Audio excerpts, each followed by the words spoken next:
Hello, hello la famille, comment vous allez? Alhamdulillah, moi je vais bien. Comme toujours, vous êtes dans votre émission Indélébile Aspi, votre émission préférée avec votre animatrice préférée, d'autres rappeur préféré. Comme je dis, on est le rendez-vous au cœur du hip-hop pulaar. De la nouvelle génération. Ça est une nouvelle génération, madame. Nouveau talent wu di fofu ko do njibina ko do bi ginna d'autres rap pulaar innovation d'autres Indélébile Aspi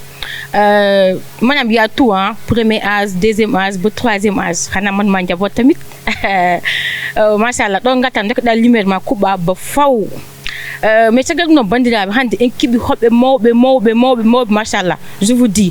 ils ont du talent, du flow, de l'énergie, du dynamisme ganda et ndet podium mabbe et concert mabbe machallah sa adini be classe mbiya kambe buri wawdi kalka gadinda be mbi kambe buri wawdi dum non bandirabe en jahan haben derto tawme hon selmi nembe mais hande fofu leras bi fuji kewdo di fofu e wala saha hande be len dum ha leer nan sans plus tarder bandirabe njehe top mo len mo ko sabi kado hala ko sabi dum do fo ko yaltini kado hala ko dillina rapruji fo ko sabi kado hala ko sabi dido ok bandirabe sodi mo be to hen gette dembe yo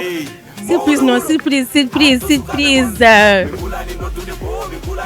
salam nakala ça va teli alhamdulillah on dama def fexala yes banda ba ko mbi moni voilà surprise on machallah nanu mo nganda ils sont prêts à se présenter surtout d'autres wurso ki xey tous les dates ngi 7 ans ma jani be voilà joni comme d'habitude hein dokembe but goto dama def freestyle be ngul do ha wula jew be len be kulay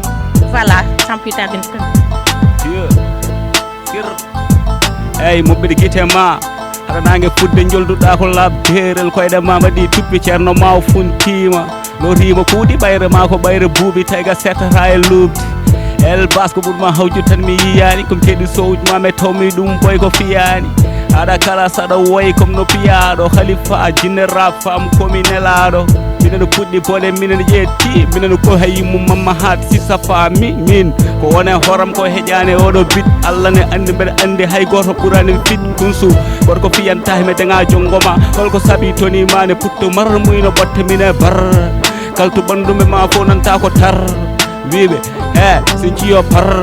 so tawi ko bonne dagal neti hikka mi war eyyi ko min wiya waɗiri ni te a waɗi ni ɓayda resi boy gueto jona foftima ni ɗo ala ittuni ka mawno bunno waɗam ni fooje ŋaɓo lugguiɗo gaɗiyel annani mi buubugolo juuro ɓotte taw ko yiiɗi kottu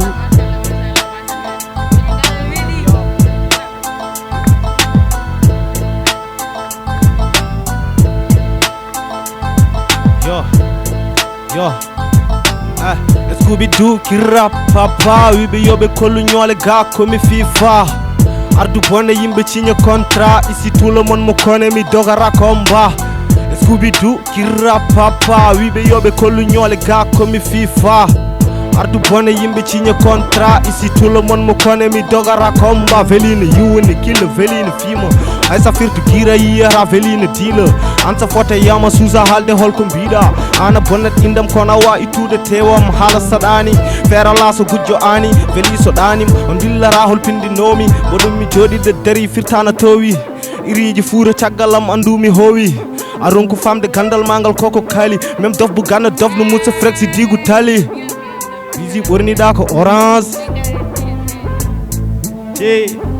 mi noddindamo e back to back pare ka kulɗo an ko dijje ka miskara ɓuuro mon fo jingara oto gay andu pular wona lingara aɗa haalde kewɗo bone fisno Thomas Sankara eyyo on son ala wudde jiɗɗa ko jolde ma ƴeŋir baɗɗo gudde hoccu téléphone no soni mino ma no iPhone ne soni de en no boni kuns ko addi bone min namdi mama addi bone min wawma wayu mamma boy ɓortu lone de en ko bamma ko mbatta ko mi jala tan no kuudi mamma machallah ko mbiɗo moni mi haali no mbimami kamɓe kulani hay bat ils ont du talent du flow de l'énergie de dynamisme surtout nder concert mabɓe goto kulani classe kam kamɓe goto kulani machallah ɓe gulɗo jaw joni en garan e keesiŋaji meɗen min kam dokkami ko wise jaboɗa Ça va Wiz encore une fois bienvenue dans votre émission Djilidable Aspi. Manam holko sabi mboɗon fonde KSP affaire nde holno ardi? Yeah, KSP sa fami KSP no ardi ni rek ha joni. KSP suñ fiyal ko King Sogi Paradise. Yeah. Donc nak woni do mama gor kalto tunda hande pura nana hip hop uji en jalta nice pa wurso ko ata wurso ala hen. Mais nak min jodi mi jeey mi tay dum non wax deug fa yalla dum do so min gacciri dum ni day ñaaw. Waaw debine wonno ko mina DN odo en plus ari tawri min hen ko am jogi tala min jihi e min kettimo min tay kadi aussi moy lolu on ko woni e der makko min podi mo ari min goni 3 personnes. OK. Sa fami KSP o ko dum non quoi minan addi min tan o insani ko no min jiri hip hop ni quoi wurso do kadi aussi hip hop uji fo ne kale taw wurso halta hen quoi on affaire boyi musimin ko dum kadi yekiti de nderon darne kadi min quoi ha hande gomgomo min jodi do enen kalda do quoi wallahi billahi wa ta'alahi on action bolo nani min hen te epi on insani fudim yeltu temi budat don ko yasmin fay inshallah rabbi. Machallah joni en garan parce que des fois nedden wawi di vidéo ji modon ma ala TikTok yi on manam ni mais so yon en face à face par exemple joni min jodi ma wi face à face mi andi o ko wa KSP mais mi anda indi mudum joni mi hokkon bandirabe manam bodon présenté wu un par un biye ko mi won kaali comme ça be mbaw andi jango so neddo yi wa do membre KSP anda o KSP. Ya assalamu alaikum bandirabe assalamu alaikum kalbi o mbi ma o ko bibmon KSP ngondo ya nak mi wiye Wiz Khalifa ya Wiz Khalifa on do quoi. Yo assalamu alaikum kalbi o mbi mami fele from KSP salminima. Yo, hello la famille, hello Fouta. It's the boy DN from KSP. Topic. Okay, bandirabe joni o kaw sum patemo wondo ko Wiz nani weli DN on nani voilà. Tagal dum non en garani question meden joni mo hokkon soit en Wiz jabuda wala weli wala DN jabo joni namdon holko sabi modon fonde KSP holno ardi KSP holno ardi? Yeah, KSP sa fami KSP no ardi ni rek ha joni KSP suñ fiyal ko King Sogi Paradise. Yeah. Donc nak woni do mama gor kalto tunda hande pura nana hip hop uji en jalta nice pa wurso ko ata wurso ala hen. Mais nak min jodi mi jeey mi tay dum non wax deug fa yalla dum do so min gacciri dum ni day ñaaw. Waaw debine wonno ko mina DN odo en plus ari tawri min hen ko am jogi tala min jihi e min kettimo min tay kadi aussi moy lolu on ko woni e der makko min podi mo ari min goni 3 personnes. OK. Sa fami KSP o ko dum non quoi minan addi min tan o insani ko no min jiri hip hop ni quoi wurso do kadi aussi hip hop uji fo ne kale taw wurso halta hen quoi on affaire boyi musimin ko dum kadi yekiti de nderon darne kadi min quoi ha hande gomgomo min jodi do enen kalda do quoi wallahi billahi wa ta'alahi on action bolo nani min hen te epi on insani fudim yeltu temi budat don ko yasmin fay inshallah rabbi. Joni déjà yimbe ne ngandi ko fitti KSP diko e ngatane question meden goddo manam la question concerne vous trois on dirait pour choisir hol jabu hol het nani manam donc pourquoi le choix de KSP parce que jidon fofu en andi onon mon fofu jogi tala machallah te eden ngandi manam carrière solo pour wade avantage là terme et par rapport au groupe. Donc pourquoi on peut choisir le choix du groupe? Yeah, si c'est ça là, mi hedimo kalda ho te aussi minen KSP bedo. Mi rawi de ma hande ko minen do nati wonde groupe quoi, wonti hanga bingu yummo quoi. Parce que minen bo jita do be minen gondi chaque jour jamma nyaloma suba. Kadi aussi somin pini aussi par force aussi kalna goddo wonir fof par force aussi goddo nana goddo pour gananda horma wawto goddo wonto. Donc minen bedo mais sikani so tawi hunde min quoi donc do carrière ko continue tan inshallah te aussi no Wiz wonir no Wiz halir ni rek KSP nando inshallah KSP kadi wona gananda horma manantu dum to wona do quoi donc odo groupe ko groupe gananda horma continue woti genre moy lol. OK, d'accord, je vais en dire la question. Madame KSP mbay fodum do ha 100 ans wala ko juste pour le temps d'abo manam pour le fun juste. Bon KSP mom kanyum wona groupe ngandanda horema gardo rek pour fuddade ni taw ala hay rendement gor quoi mais KSP hande to gonnen do ko don ko hunde ngandanda horema adem parfois neddo allen wade ma hunde mais ko ma ya habo e pudda andudum e ma quoi minen bedo gore amen fo ji jar mo ngandanda horema bodo wiide ko ma jettimi do gandumi mina min ponno wonde rapperuji quoi. OK. Ouais, dum tay bimam affaire wonti don. Donc wonti don non ko continuel quoi kadi aussi déjà min marque empereur mo gandanɗa hoorema hannde tomin tolni ɗo hay cuulel tosel muynowel sa henni ɗum son KSP day dallo ɗum min haali ɗum kalmo ɓiyum dekune galle yo hennu ɗum son KSP ok machallah mbiyamo tan yo Allah juunu jaadigal moɗon inchallah question goɗɗo woni manam onon vous trois holno inspiration addata on manam on jooɗoto mbaɗon des réunions liggoɗon ensemble walla manam comme par exemple wis ara tan wiya boy mi jogui ɗon idée goto mi jogui ɗon idée ganduɗa baɗɗo idée bomba ganduɗa sen jaltini tan en pusan aduna walla manam hol inspiration mo addata o fait affaire o dal kañum no arde fof quoi ma bakkere mahre ko guilen hecciɗi sa faade a yoori rek so wiyata maha mahi kecce donc nak kala ko jiiɗa ɓendi rek koko defa quoi minen kala komin mbaɗi koye koɗo min payi ɗum minen fof joodoto min ligguiɗo nice min ƴeewa kala ko manque en mi ƴeew par ce que wona hakkille goto woni ɗo quoi ɗo ko 3 hakkille woni ɗo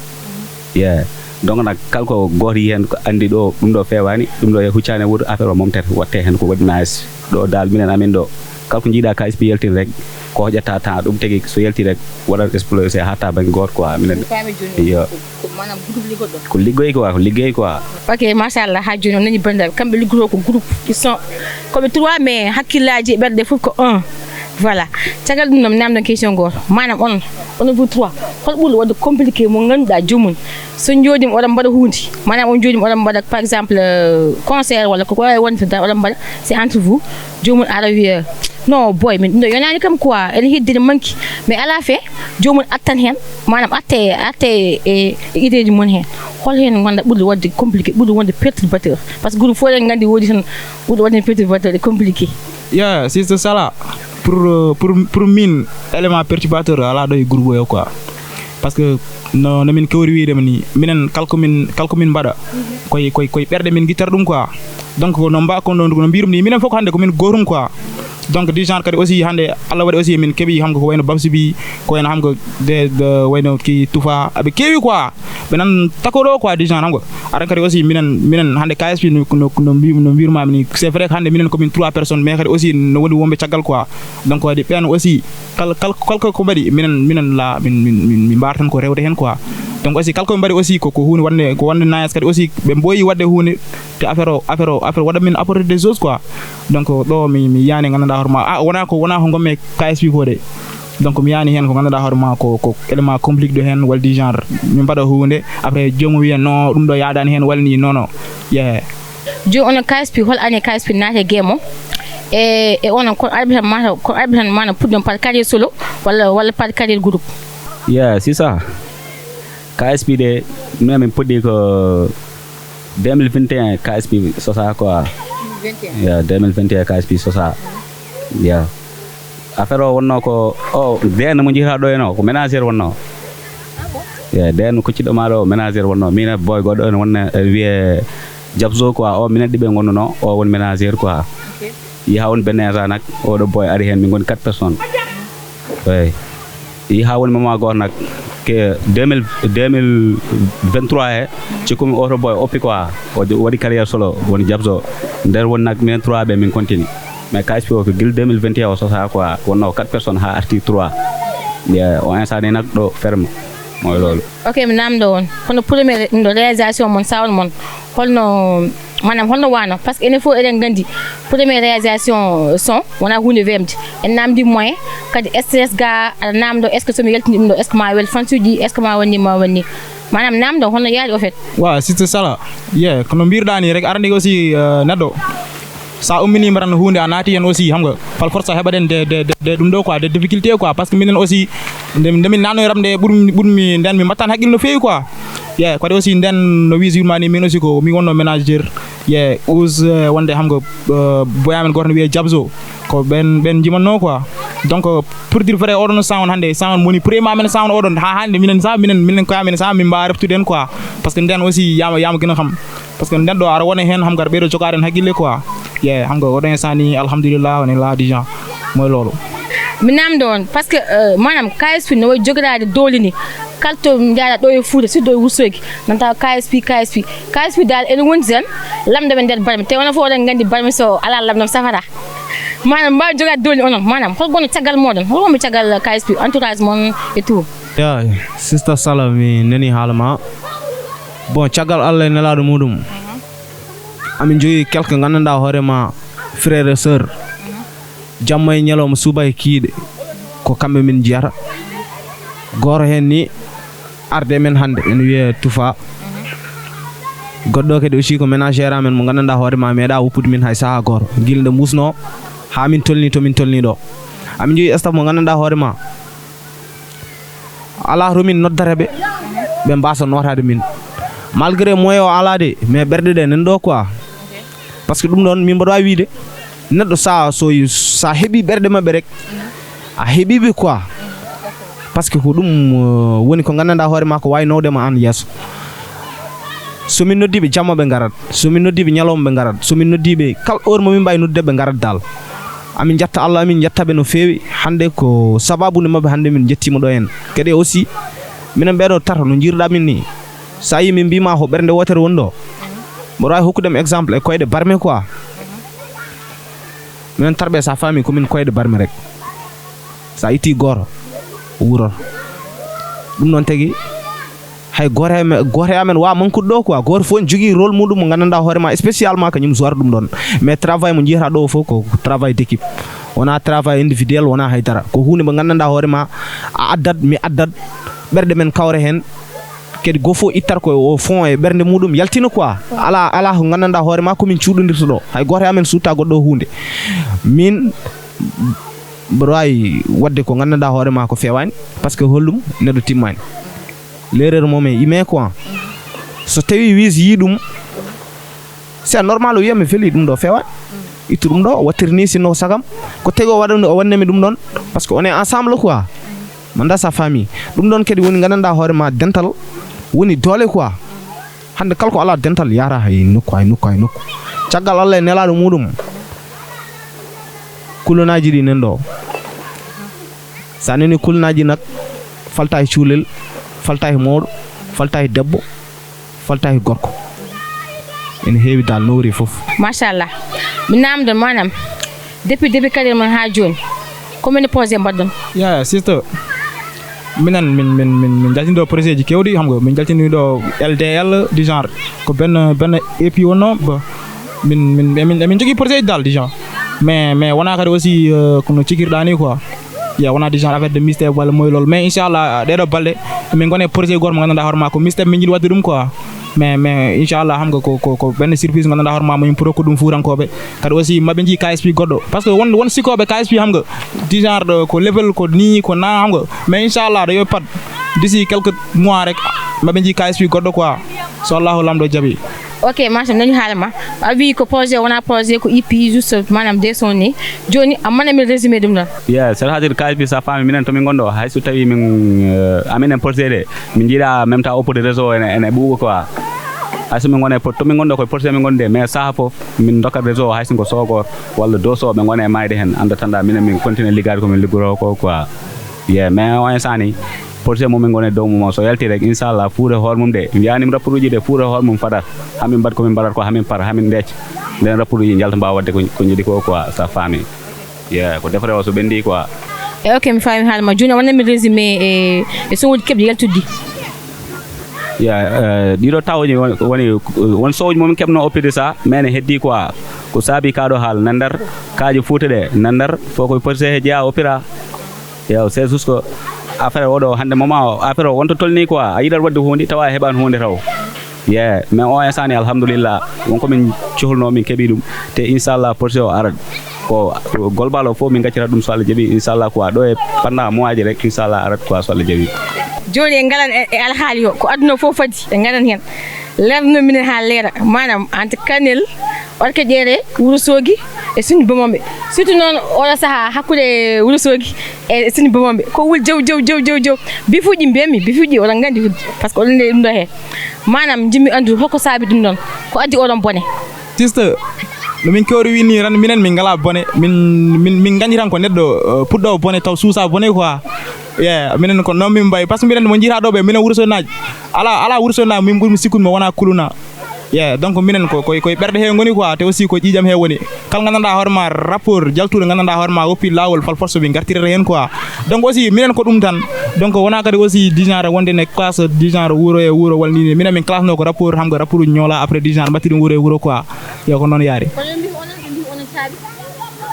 ay arande hunde fof ga problème kala jira problème wadi cause ya arab kaspi woni suharo quoi minen ngoni suharo quoi barma yil fo wada ya lolo parce que min jaltin ha waji be gananda warma moy lolo be ngadi min non capte public mabbe après genre be ngarat fal force non tan yaari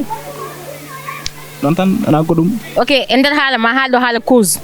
bila hun fo woni adda manam o kambe déclarer la guerre wala onon ngadi mbon déclarer la guerre ya c'est ça bon awi kalko jida wadi cause quoi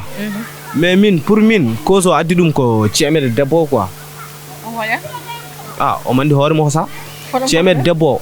ko gaddi cause o parce que woni no saha mo gananda hoore ma o ari ko mi yaltini endi mo hodi ala holon kay holon forom holton kay forom holya forom sinji bambe ha joni wattu on micro ha non forom sinji bambe non on mi non forom sinji bambe on ciemede debbo forom sinji bambe ari kini yaltini endi mudum bimami a fami ko dum addi problème o quoi a fami anen woden hallaji min horam mi ronkat famde dum quoi manda hol no jodirto e an sin bom en heewi ana godo wonto wadi wonto ciemede debbo o mandi hoore mo jeego o mandi hoore mo quoi tembora hokkudo wis mennamo hen seeda ciemede debbo ko dum tagi min mbimo hay sa resi cikkuda kottintaka watti lowjude kaake boy geto takko dum sarma sade jew lembel beyda hen mirana halde inde sa kankon ciemede o resam déjà hurtima te ko min wi yo wadirni te o wadi ni bada resi boy geto jona foftima ni do ala ituni ka mono bunna wadam ni fooja nga bo lugir gadiyel annani mi do ko bubu golo juuri botte ndaw ko yidi kottu foko manegis joni onan bas mimi joddima déjà kiriku woni forom dancali o wi kango wadi bifu kewdi do fof kango wadi créer parce que déjà addi ko wadde mo le fitri ngor o memol hen organabe o memol hen kanel nabe e wonde o ko dernabe wana c'est ben jon kadi mi joddima kadi e boy geto forom sindi bamami o wi wodi bidon ene wadde mon collaboration mais à la fin kango o dum watam arranger ko back to back watam arranger jo onon jo umdon hokko mbadan lernande min hen c'est ça ko kala o nani dum ay wonde do en fonnode dum en weebi quoi mais dencalnabe beel mab kasmas ngel ko deg faal min nani mbele magel ne heebi trop tay tan ko haaldi ko ngom jogi tala pour bangal mbele parce que mbew kasmas rende mbew kasmas wala anda wodi bidam non de ala arani mbew kasmas wala anda woni mbew tan kew kon leebi kon non dabon kon kalto jida don ko mbe didon no billahi wallahi min on boy ko wayo min ko nono wayo min sa fami mbew kasmas ko mbele min badde mo son haydaro hebando hay papa njaayo hebando do rapruji do biyobe kal dari do en wima min ko bab KSP yeltindum wala fiti hono ad kango woni proposer wala wayo kango waden xaalis mako kango yeban min xaalis min jihi ha min tayma ha to wonto min badde mo fof hande jottodo en bakuma perek walla en salmuma en wima kany won baba kany woni ni kany won nako mbew kasma son don ko bulali boli ok joni en gartani e wodo boy geto ko wi ho mo ndaka mi do joni weli almo ko den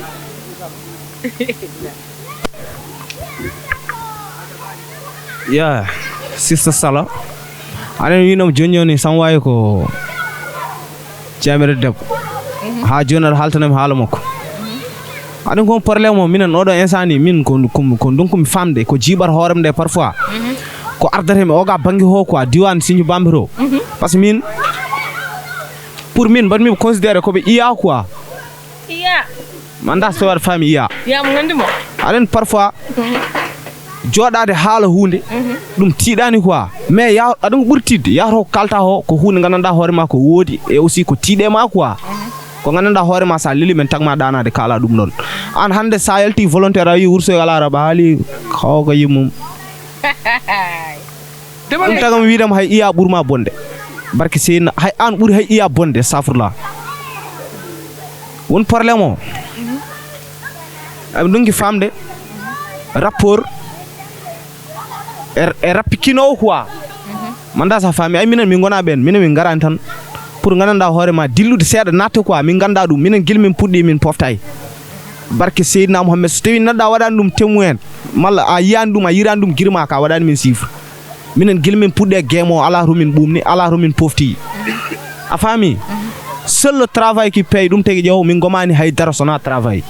koye liggey min goni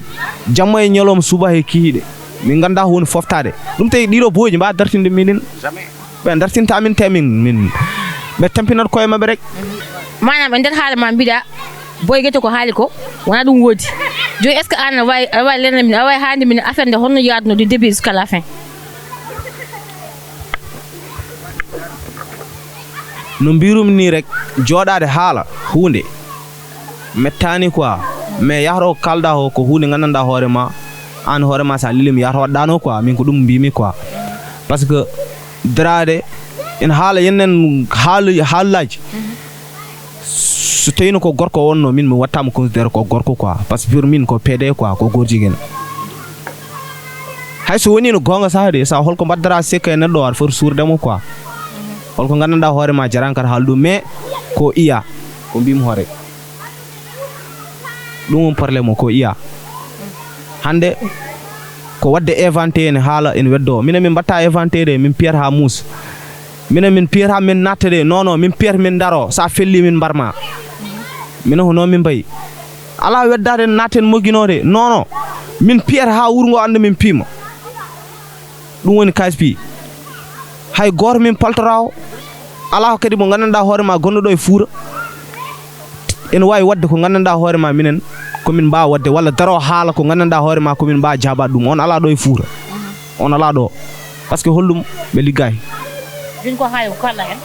ko haali o ala fof kala men sona ko gandanɗa hoorema ko gorjiguen quoi no andi kay ko gorjiguen no andi ko haali ko no andi version ma ko hollum hen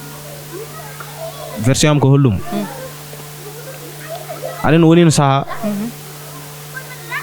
manda sa faami ni e haala mo kalanumi nani nde mbiyatmami ko ceemede debbo nde sa yimi wima ko ceemede debbo kaɗon haala addi kaɗon haala ko konko ummori to côté wis o waɗi ko message des fois waɗa appel nodda ala ko haalta balle ham saabu Allah e nelaɗo muɗum mboɗo yiiɗi mbaɗon kam classe mboɗo yiiɗi hebde wursogiro hunde mboɗo yiiɗi indam ande toon par ce que onon ga actuellement oɗon keɗe ga oɗon ganda ga machallah kon waɗi ɗum affirmé de hay goto waɗani hunumo suhara hay goto waɗani hunumo lamɗan konko yalti volontairement o haali ɗum ɗon a faami te wona haydarde aɗen holko yoɗani tan mais somin belama amin mbawi waddemo gaɗa mbew est ce que ɗen gaɗa mbew billahi wallahi tallahi o amin mbawi waddemo gaɗa mbew aɗen gaɗa mbew kañum ko tarbini quoi kañum koye boowal tan woni tubaɓe andi preuve de tubaɓe andi preuve de wallahi billahi tallahi barke Seydina Muhammad ƴeew somin nentiran to waɗi ñee o wullat barke Seydina Muhammad so wiri ñee tan de o wullat par ce que hollum holko min joguinimo ko gandanɗa hoorema aɗen neɗɗo sa reeno borom hoore quoi pular ne wiya so tawi labbo fewnini pullo muɗum horde pullo ruttirima wujji horde nde jamfima yo andu o nowani gandal ngal de ko lahal ngal tan o nowi pular woni ɗon so labbo fewnini pullo muɗum horde caggal muɗum pullo jamfima wujji horde nde yo andu o nowi ko horde nde mais o nowani gandal ngal ok ɓalli nguli mais a joni denje wala question manam jimi ko leerna ham ko addi oɗo probléme foof par ce que sa nani probléme tan on ko saabi probléme o leerna minen probléme o ko saabi ɗumen probléme pour minen probléme a minen no sinju bamini ɗum wona probléme sa min wawi ɗum ko poti probléme quoi par ce que sa ƴeewi kadi aussi probléme o woni ɗum ko son goto quoi ko fitiri ni ko Wiz Khalifa e innocent quoi par ce que boy wonko wi ɗon boy hamga en wawi cuu en wawi ca en wawi sagginde ha maayi quoi en waɗi manɗa hollum du genre après oɗon muusiɓe quoi hay sa resi aussi cikɗa a kottintaki a watti lowƴude kake min ɓurmi sikkude min ko oɗon affaire hamga waɗi ɗum ɗo après du genre kamɓe aussi ɓe gartiri pour réplique quoi donc aussi minen kam min ganda won torde par ce que kamɓe ɓe o yaltini son même pas 2 jours heeɓi o heeɓi réponse makko yeah minen kadi aussi ko non tan moy lolu rapport comme ça holli min ambur min wulde rek min kollere minen ga ko volcan ji ngoni ga quoi moy lolu wala question ji dum ko anu wis manam onon bifuji affaire ma problème o hatan ko entre wulsogi e suñu bamami wala parce que minen de sowuji mon he min nana wala mbaɗe mentionné wa kanel nande movili en dego en e wonde bisi en lernom hen yeah affaire o de sa famille wona kanel fuddi wona signe bam fuddi ko wursoy do min gadi lelnude kal gonno do min lelnide mo ha sami min wa yow annene min benni min pay kanel bomi gonno tondi fof min memibe kal bomi wonde kanel min memi ha kanel di en wadi hay so mum kanel so haali min dillena ndayam après wadi hay so min dillen wurgo ha jirgiri min benni min pay signe bambe donc kadi aussi ko non yeah affaire o dal kal rapport mo jiida do on insani wone lawole en wad piri yo yetto Allah yetto KSP parce que KSP wummin dum minen no min garande kam fof natumi wax deg fa barke la ilaha illallah billahi wallahi wa taala no min garande rapruji do ha gota nanta do wallahi Allah tan kaldami de billahi wallahi wa taala kam fof kadi minen gummini be kadi sibabu na men ka tagi ummade ha on insani ab continue ab keben kom jidi ko wallahi manam o question weli hoko sabi ngardon mbana attaquer direct wa beden wa nelka manam ko yaade en wultinina game o walla ko hollum parce que ngaltina amadi be attaquer direct ko sabi dum dan ay minen sa yimin de min gidiri wurdo min lawji min lalliri heddi ko ngabboy dow quoi ngabboy dow nde nak aden neddo arta tan ngabba dow huber directement quoi il fallait ko ndowa escalier quoi donc c'est normal en étant rappeur so rappeur honoma yelti derimo do e rende haali walla yaltini sound haali ko ngannda hoorema en for jaawen for corriger yaltu corriger mo to yiga gor yalla min ko dum bammi gom quoi dal mi mami andi sa are game il faut chusa mbada nyame quoi jam yi goddum dal ala fo ngannda hoorema woni game ko buubi quoi ar tan mbada percer ngara tappa gauche à droite benna mbada ravage fo kalko ngannda hoorema ne woni lawul ma en dérangement iturme lawle dum wona ko harmi quoi donc minen so min classe kanel am pour classe kanel parce que hande kambe dartodo be mbele demde mbiya kambe ngoni hip hop fura kambe ngoni dum do alors que hay nokku be jahani be mbuza antaw ha joni ko lawle non be ngoni mais hay nokku be jahani donc lawol min ami mbay wondul lawol mais min nandara destination quoi manda sa famille lawol ko gorolde mais destination ngaji won ko wona gorum quoi il fallait que min beddo bomboje de ha Moussa a famille nde bomboje beddande do ala rapport gondo do e fuur mo tinani dilla men on ala do e fuur on walando bido anda kaspi walla haali weldum quoi barke Seydina Muhammad do kalko neddo way haalde do en sa halanen kaspi a wa weltade sa jodi mo journée a yian vidéo kaspi a wa weltade x bedo ya yebdum après x bedo ya yebdum x bedo min bedde mabbe ala ho min biani be wonno ko feeguji a gore mabbe halta ko feeguji rapportuji ngala ton minen no insani yo neddo yalto volontaire haala yamen hunde yo neddo yalto volontaire tan wollobe wonobe dow en jaay prek be gor tan tello rek yalto volontaire tan tappa KSP ko seeda rek mbima hosande tan jewa ko kebara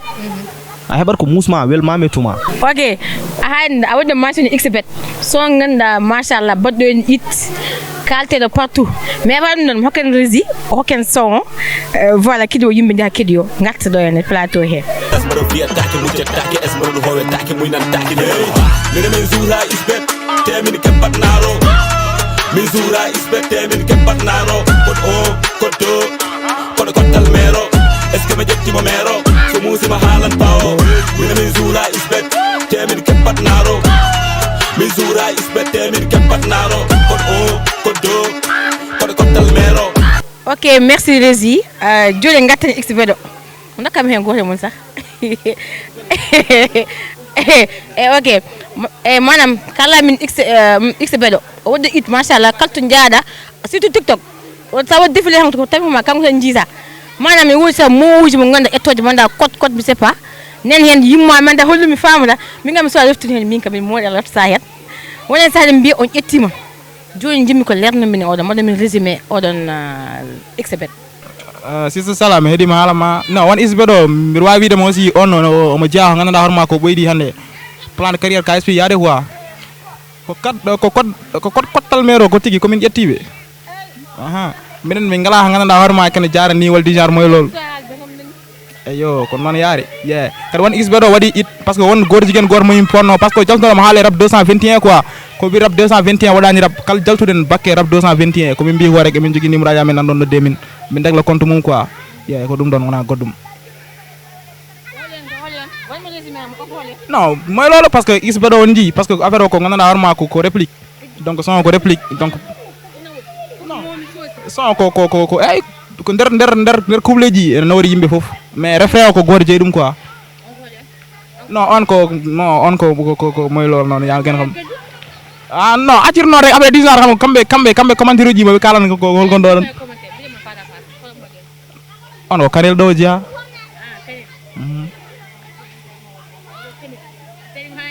kanel do dia moy lol parce que ko hore mo ko andi mo so on ala dum doni parce que on kan neddo so hedima dum rek disa ma fam son yar rew quoi mais sala aussi an moy lor fami son yar dum do sala sa famille odon son jeydum ko mam busy refrain o jeyi mais couple ji o jeya quoi ok joni ko weli je odo question manam ene fo eden gandi sa nani expert tan woni ko affaire zo lonage indoen mais manam ko addi ha mbaɗɗon créé xbet hono addi ɗon isbedo sa famille ko réplique quoi ko réplique won ɗon ɗum addi min joura isbet te min kepatnaro ko ɗon ko do ko kottal mero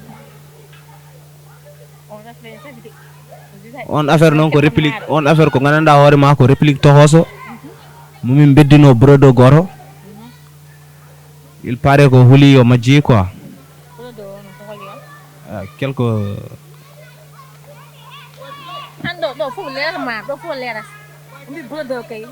non sa nani brodo rek brodo nandi hoore mudum sere nak wallahi brodo nandi hoore mum an bure mandud sa wallahi an bure mandud ma wajibe njabom kulnaji guys mi hali nonde mi hande fof ma leer do to ndul double sp waden leedi do lumière do fo leeras mam mi ade ma vis cagal bifuji fof gauche droite lendi fo dilli yimbi fo tini kalbi pulto woni en andi vraiment bifuji machallah dilli ni mam cagal dum no fof onon hokko nyangudon hen yes c'est ça minen dal min jiengo heewi quoi on insani mbiɗa wawi winni gongni yimɓe mbatna men hakkille mais on instant ni ɓuuri quoi te affaire aji ko jalti ko hande hay nder ɓuuri he sa nder ɓuura men momin gongo ɓe garade mbimin oɗon jogui tala mais guste ɗum ɗo mbaɗe ɗum ga minen min dewtata ko yimɓe kalat ko fami minen ko wone hakkillaji men ko wone anniyaji men ko ɗum ɗo min mbaɗata quoi ko waɗi feere ha yimɓe gandi min ko ɗum ɗo min goppata ɗum force min naggat ɗum ko rabo namdi ɗum par rapport ala diine sa woni hen kala ko namdi at foti hokkude ɗum ha timmu quoi komin puɗɗi wadde ɗum quoi o instant ni yooɓi nice komin mbaɗatno guilɗen ko komin ƴettanno ta amen ko amen min aɗan ko calimi min ƴetta semila men min bonɗum e rapport taw gandanɗa hoore ma on ala talent wallahi min ko ɗum tan calimi quoi mais kala to min naari min mbaɗi ɗon hunde jomum hoɓum de andat memama yalta moy lol noon quoi wa yow ko yaha arta fof min jiyan koye amen nice o instant ni sa wiyan KSP mo mbiyata eyo wadde c'est ça nen ɗon quoi aɗan ko liggey on noon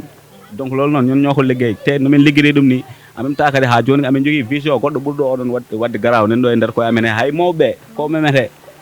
min kaɗan ɗo taw no wawi yow hay murten komin natoɓe walla faman komin natoɓe hay murteni amin jogui so amen goto sa mbiɗa haala on affaire repris murten paɗe min seeɗa koye Fouta min goni holto bebbe woni goriyal juuti hinata koko laawi woni absent quoi way sa nani goriyal juuti hinata woni absent ɓen fof ko komin memawoɓe so Allah jaaɓi koye mabɓe min payi eyyi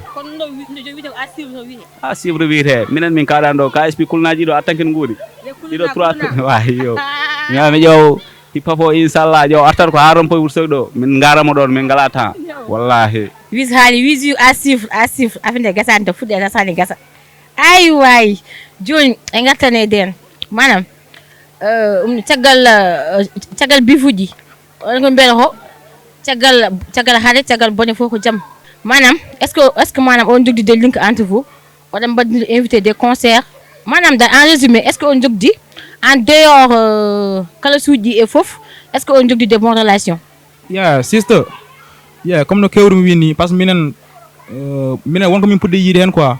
Parce que won contrat mo min jano den ko wayno kanel ko wayno yes Sinthiou Bambe min bettaton ko kaaje wallahi min continuani sa concert amen quoi. Parce que way non kadi minen yimbe pour yimbe pamo quoi. Yeah, won ko ngandanda horma ko jarani parce que kilmin ko ci micro ne min gandino mo badir affaire ko pour fourno rap hip hop fourno bamtiri te kadi aussi min jaran hen ngandanda horma yo wonde yo gure men ngandanda horma bani quoi. Yeah, donc wajibe aussi yo mbatten hakille minen rapruji hay problème goto min galda parce que hande min so mi kunsu bolo dam koy jappé comme si sam ben frère quoi. Kadi kunsu bolo kadi aussi so yigam mi sigade bir andi kadi ko non no jaggirtami quoi. Même andi wadobe dum rek ko neddo ngandanda horma mona hip hop pour mo anda kadi aussi ko wadar dum quoi. Billahi ñenen yas Sinthiou Bambe jeeyi ko wona ɗayba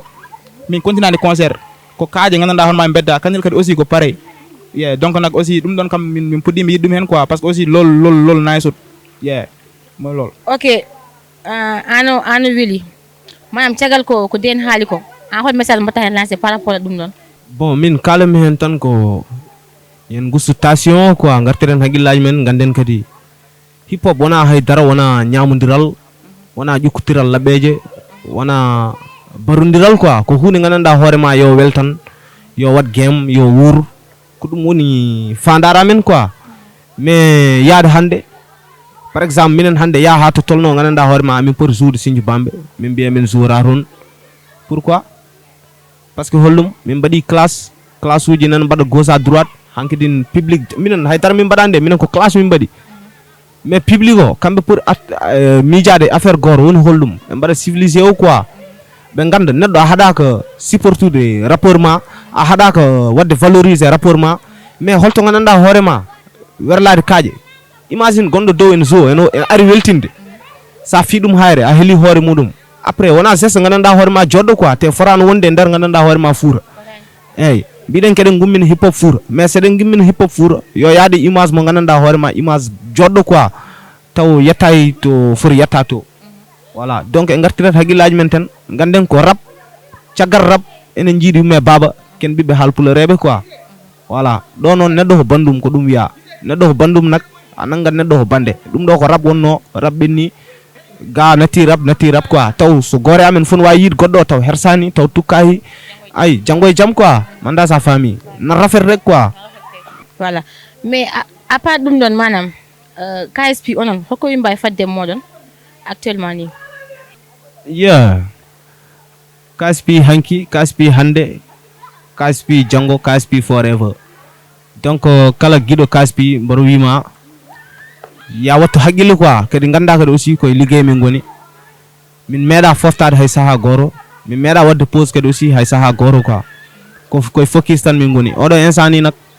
minene quelque sound mo gananda hoore ma bedo way wiide d'ici quelque temps rek quoi kadi affaire ko surprise wonar quoi minen kam kala gandudo min andir min ko surprise quoi te aussi to yimbe padi do ham woto be paddon parce que min gowan wadde dum quoi to yimbe padi do min jaltirabe don non KSP so yalti rek en watta yaltirtu quoi dum tegi mo min jalta rek be mbaaw famde dum quoi dum non tegi nda o insani ko surprise rek min goni quoi o insani voilà. Mais ha joni weli ha sawna mode ko sabi kaado haala so on préféré odan onon ko podden acci odon sa on nganda manam no wodi itni mashallah kal tunda ko sabi kaado haala ko podden acci dem so am so boy softande c'est ça sai so yaltana jon rek wonko tagi quoi gongo ni debbo en weli ha may mais so ala gali rek wonko manki hen quoi. Yeah, so mon do so mo dari ka ko mo selli o mo wi ken mais mi jida ci dem koy projet quoi. Yeah, il faut o tourner o wade clip o sinke ho yoda wiye fuure nde he wiye bandiraɓe nak mbiɗa ñaagui moon onon fof ne nattone konto mbaɗonen abonné mbaɗon ɗum fof jaññon ɗum ha yaaji quoi KSP officiel walla KSP Wourossogui sa tappi rek a yiyat affaire o quoi naata hen onon bandiraɓe onon fof kadi o ñaagano natton hen mbaɗon abonné quoi KSP pardon ko arata ko inchallah ma on jiyen koye mon sal jaaɓi kir paw. OK machallah bandiraɓe en gari e fin émission meɗen welin noon machallah ɗo fof leeɗi en kaali projet en kaali parcours mabɓe en kaali kadi bifuji manam dododi fof machallah joni han kadi en dokkambe mono fof mabbe hokka haala dernier message muɗum. Yeah, c'est ça. Onon kadi aussi ko weltanade mon rek kadi ko jarnade mon quoi. Yeah. So tawi tan ko haalde gon wax deug fa Allah kadi aɓe darnira hip hop pularo quoi. Yeah, on ñaaga kadi ne natone kontoye mabɓe mbaɗon hen abonné ɓeyɗon ɓe partager mbaɗon foof quoi ko yimɓe men kadi ko yimɓe moƴƴuɓe quoi ko halpular heewi quoi neɗɗo ko neɗɗo woni bandum quoi. Yeah, on ñaaga nak guiɗi Allah ko yenen tawi naate kontoje mbaɗon hen partager mbaɗon foof ñañon ɗum ha yaaji quoi ɗum ittuɓe gila Dakar addiɓe ha ga ko wallude rap woto quoi. Yeah, wax deug fa Allah nak minen KSP min beltima. Wow. Yeah guys, ko adi fof ko weltare quoi. Ko weltanade kadi aussi Rapular Innovation ko hunde ngo gandanɗa hoorema ko famɗani ko mbaɗaɗo en ho kadi ina ñaaga yo Allah ɓurtoɓe ɗo quoi hokkaɓe niveau mo gandanɗa hoorema to ko international wontata quoi inchallahu rabbi. Voilà, kadi aussi gueɗel gotel ñinno wadde lancé ça woni concernant rappeur uji parce que neɗɗo mi sikki rek so tawi a naare game rek aɗa foti andude affaire goto quoi. Min ina jeeya ko gandanɗa hoorema ko tampinanno am au début mbiɗo joguino probléme goto so mbiɗo expiro gonmi hoye wiide il faut mi yimma ko gandanɗa hoorema ko hawara yimɓe ho il faut mi yimma ko hawara yimɓe ho il faut mi yimma ko hawara yimɓe ho a yoɗon affaire sa ittan ɗum e hoorema rek bolokete quoi par ce que neɗɗo sa yiɗi yimde ko hawi yimɓe ho rek yimɓe ko yimɓe guurata ko quoi mboɗo sikki rek à travers yimɓe rek ma waw yiide ko gandanɗa hoorema ko jimɗa tawa woɗɗani quoi tawa tampinani hoorema ko gueɗe kewɗe quoi manda sa famille oɗon message mboɗo yinno wiideɓe yo gacci hen haqqille mabɓe no fewi kadi ɓe ganda aroɗo ko enen fof jeeyi ɗum kadi ko enen mbawi wurnude ɗum quoi. Voilà, forever. Yeah, c'est juste aussi ko weltade aussi e weltanade mon quoi parce que wona hunde wadde déplacé ha guila Fouta ha Dakar des kilomètres garde wadde soutenir wajiɓe parce que mbatton ɗo ho on jaɓa hen mbuuɗu on jaɓa hen buttari onon mbaɗa wajiɓe promouvoir te kadi wajiɓe janggo e janggo so goni yi hunde onon mbatta hen bénéficié o haydara quoi donc oɗon affaire ko hunde wonde nice te aussi an e wiidema bonne continuation par ce que debbo so woni oɗon milieu ma nan hunde foof quoi. Yeah, donc wona aussi hunde wemde kadi aussi natone compte Rap Fouta Innovation Rapular Innovation donc mbaɗen compte abonné wu mbaɗen hen partagé wu xam nga ko ɓeeɗo mbaɗata ko wona hunde wemde par ce que ko ɓiɓɓe mon ɓe gonen ɗo ya min hoorema kam nenam somi yiide waɗat abonné quoi fal force. Yes. Ok, machallah émission weli machallah franchement ko weltare tan joddade moɗon Wiz weli e Den machallah rien à dire franchement suus accamideɗo moɗo simo camdi omo tammin kam min gunda mom mino mino bandiraɓe ha joni han min ɗo e jullu Fouta votre émission préférée avec votre animatrice préférée de ton rappeur préféré machallah ɗo gatton ɗo min daggata on lumiére moɗon mbaɗa takka bo faw amul arrêt allez bye bisous.